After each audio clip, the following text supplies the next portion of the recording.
भैया फोन करो रुको फोन करते हैं।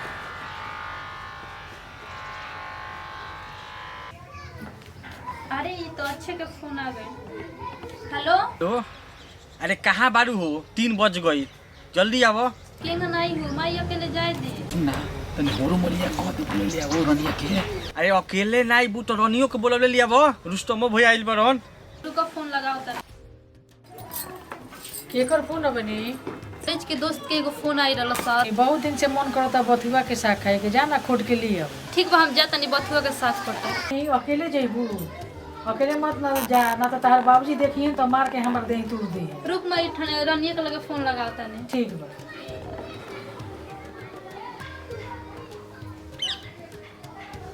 अरे फोन तो उठाते नहीं है। अरे रानी तो आ गई।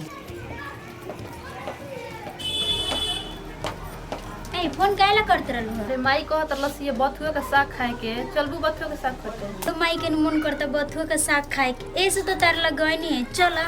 ओके चलो बनी झोरा लेके आओ। ए बांटी जी जल्दी लेके आ। ठीक बा चल चल जल्दी। कहां बोले लिया चल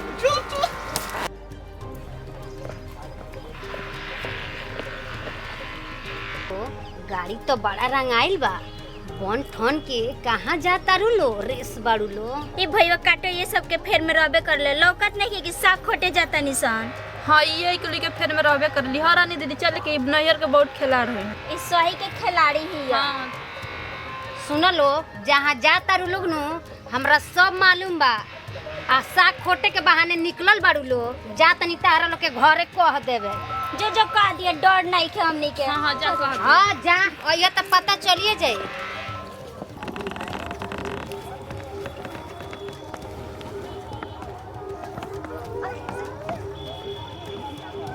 ए मुझे चढ़ा वाली आ गया ये तू क्या बोल रहे थे वो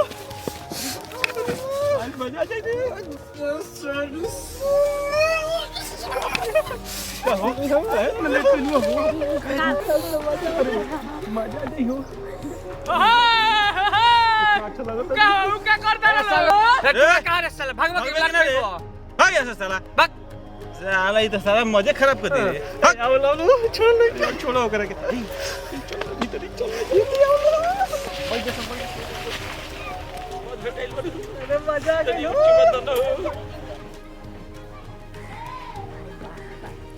हल बड़ा जरूरी बा। ए चाची जी चाची कहाँ बानी जी जी ए चाची हां जी अरे बाप रे नहीं आई ना रानी बबनी के आ पूजा बबनी के हम देखनी है। अरे हो एथिया नहीं खे का बोलेला नहरिया के ओने जोन फील्डवा बा जेने की केहू जइबे ना करेला। अरे ओने वहाँ लोग जात रहनी है लो हम कहनी है ए बबनी एने कहाँ जाता नहीं लो। अरे बाप रे चाची रउआ से का कही हमरे पर वहाँ लोग खिसिया के पड़ गई है लो। हम तो भाजी खोटे खातिर नौका इनार पर भेजले रहनी है तो वो लोग कहाँ चल गइल बा उने। ठीक बा बबनी आवे तलो तो हम पूछता नहीं। ठीक बा ये चाची जाता नहीं लेकिन तनी समझा बुझा देम लड़की जात के आउट एरिया में ना जाए के। ठीक बा। अच्छा ठीक बा बनी हाला मत करे। अरे रउआ चिंता मत करी हम कहीं हाला ना करी। ठीक है। चाची चाची का हो भैया रनिया तोर बहिनिया और छइया और रुस्तमवा उ नहरिया पर सरसों में घुसला सन हम गइनी नु त हमरा के मारे पड़ला से तुम हाकल पिया से दौड़ गइनी है। भैया तू जा माई सभी जाते नहीं कहे। ठीक बा हम जाते माई खाना भी जल्दी कहते हो काची लता नहीं। ए माई सनी देवल भैया आई रहलवन कहत हम तोर बहिनिया रनिया दुगो लड़का के लेके सरसों में भेंट कर लिया। चुप रहा बनी केहू से कही हम ना तो घर के इज्जत चल जाई। उनका लोग के आवे दो तब हम उनका लोग से पूछता है। दीदी ना आई तोहरा ना बुझाला जौना के साथे मन कला तौने के साथे भेज दे। अच्छा जाए तो चुप रहा आवे दो। तुम का होते आइए गइल हां दीदी आ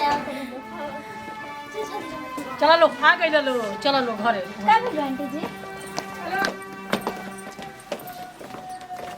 अच्छा ये बताओ लोग कि तू लोग साग खोटे गई रहलू लोग कि कोनो से मिले गई रहलू ए मई कौन अति मुत पियरा कलश रे कि कोनो रानी कलश हिया चाची हमनी के गंगो जड़ में कोनो कहे वाला नहीं के आ जन मुत पियना कहले न ओकर मोछ द के नोच दे आके तनी सामने कहो ना आ भातर काटल ना रनिया सन त कहत लवा के घर में ए दीदी हमरा से सरी देवला कहले सा हमरा से तरंजना कहत रहली है जो बाबनी दोनों जना के बोला के लिए जे त छानी जाती जो और रंजना हमरा फूल जैसन बेटी सन के आके लक्षणा लगावत रही अगर हुआ गइली त बिना झोटा उखाड़ के उनकरा के बिना लसरले छोड़ब ना आवे दो चाची वो हमरा आँख पर कितना दिन से चढ़ल बिया रुको ना बिना झोटा उखड़ले काम ना पड़ी हाँ, सही झोटा है, लसर लसर उनकरा के मारही के पड़ी हां मुझाओ इयो भागो आ गेली घर में झगड़े लगा के हमने आज एक दिन तो कुछ नहीं चाची का करले सही हां चाची पूछनी है पूछे के कहत रू भैया काटो फूल जैसन बेटी सन के हमरा लक्षणा लगावत रू तू आई बाप ए चाची रउआ हमरा के गरियावत तनी सच बात बड़ा कड़वा होला समझ गई नी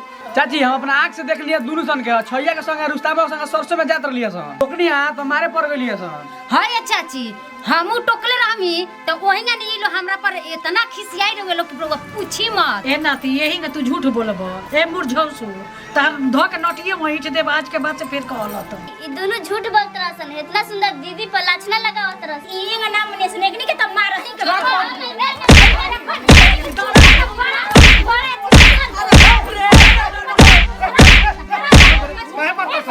अरे जानता नहीं झूठ बोल बोल के हमरा लड़की के ई बदनाम दुनु करत रे सो हमनी के बदनाम करो एकदम ही बदनाम कर देले बड़े ठीक कनी हमरा के रउरा काहे मारत तनी मारे के बात हेकनी के मारी ना चाची के काहे मारतनी हे लोग के मारी हम पकाए मारता नहीं बहुत बढ़िया तोरा चलते कहत है कि अरे ये तोर सहेली मिलली हां हां बता देखो समझ जेबे आज के बाद जेबे हैं रे आ तू है कनी के मारा के कहता रे कि गाड़ी दे तोलगा हैं जौन की ई लो अपना घर के इज्जत बचावे के कोशिश कर लालो और आपन समझ के अपना के आइल हालो वो लोग के गाली देत हैं सारा गलती तहरा में बा अगर एगो महतारी चाह दे तो ओकर लड़की कब भी रास्ता ना जा सके लेकिन तहरा का बा तू तो जानत लो कि सब लड़की एके समान बाड़ी सो जौना लड़की के संगे तू भेजत रहलुआ वो लड़की के इतिहास जान लेवे के चाहिए वो लड़की कौना कैटेगरी के बिया तोहरे लाड़ प्यार के चलते हमार बेटी बिगड़ गई बिया